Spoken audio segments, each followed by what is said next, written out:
Бұл Бақтияр, ол орманшы болып жұмыс істейді және тәлімбақта шырша өсіреді. Әр жыл сайын еккен көшеттері араға 10-15 жыл салып, әдемі әрі биік шырша ағаштарына айналады.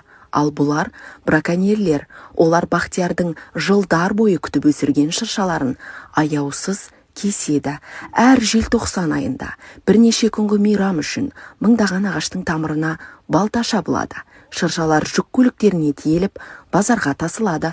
Өкінішке қарай, адамдар шыршаның табиғатқа берер пайдасын ескермей, оларда сән үшін қолдануды жөн санайды. Адамдардың табиғатсыз күні жоқ. Мұны айтуға табиғаттың тілі жоқ. Біз орманда сақтап қала аламыз. Ол үшін тірі шыршаны емес, жасанды шыршаны сатып алуға болады. Табиғатты болашақ үшін аялайық.